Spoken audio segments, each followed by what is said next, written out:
Hey everyone, Paul Ohlson here with the Bartlett Area Chamber of Commerce. I'm the chair of the Business Education Committee, and we just had a business education session with Matt Barron. He told the members all about how to get PR for your company. And so in this business quick tip video, I just wanted Matt to kind of summarize the main points that he told everybody who attended the session live. Right. Well, thank you, Paul. And the session was a lot of fun, a lot of good interaction. And I would say there's so many things I could say, but to keep it brief, I think that's the key point in PR, is to really understand that the media that you're dealing with have limited time to hear your pitch.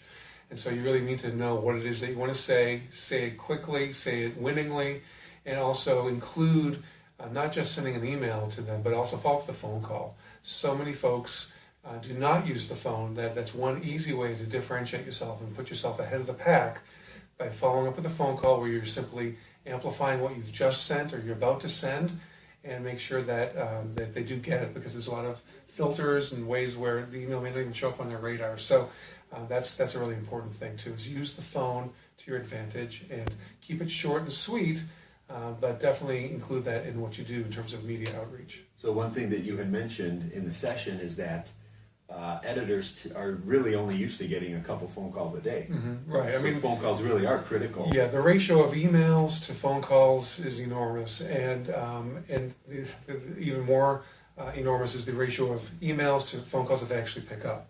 And so, by and large, you want to actually talk to somebody. You'll be leaving a voicemail, and there's an art form to leaving cool voicemails, and it comes with practice, right?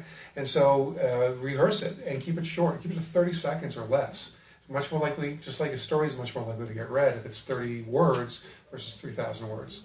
And so the goal is not to get an immediate slam dunk, for sure this is going to give them. You just want to keep the dialogue going long enough for them to pay enough attention to really see that this is a story worth telling.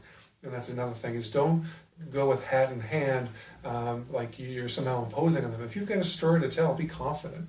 And that's where you need to understand some of the criteria of what constitutes newsworthiness. And so we don't have time to go into that.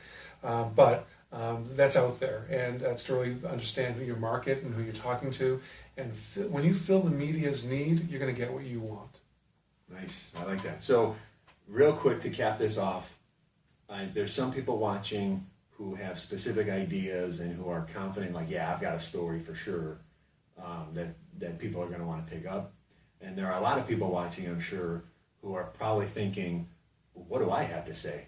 I mean, what am I going to get the media to cover for me? You got any tips for them? Yeah, so for the ones that are uncertain of what their story is to really talk to a professional, someone that has taken just about any story, any situation, and understands how to pull out from them certain details, facts that will make it more newsworthy. It may not always be page one material, but everyone has a story to tell, and a lot of times it's a matter of being local. So that if you're in whatever community you're in, you're already ahead of the game. You've got most of the world that can't compete with you because you're in Bartlett or whatever community. And so it's to take it to someone. As a reporter for a long time, for 20 years, I was given assignments that could seem like they were duds, and really. But the more experience you get, the more you really understand how to draw people out and find out something about them that's interesting, or something about what they're doing that's interesting. And so that takes time and takes a little bit of experience, but everyone has a story to tell. All right, so Matt, if any of our members want you to help them with this, how can they get in contact with you? Well, first I should call you, because you know me now, and so you can talk about third-party connections are important. Third-party edification. But after that, my website is InsideEdgePR.com. There's 2 E's in the middle there, so be careful. InsideEdgePR.com. All right, awesome. Thank you very much. We appreciate it. Guys, that's your business quick tip for the month. So go out there and get your stories told.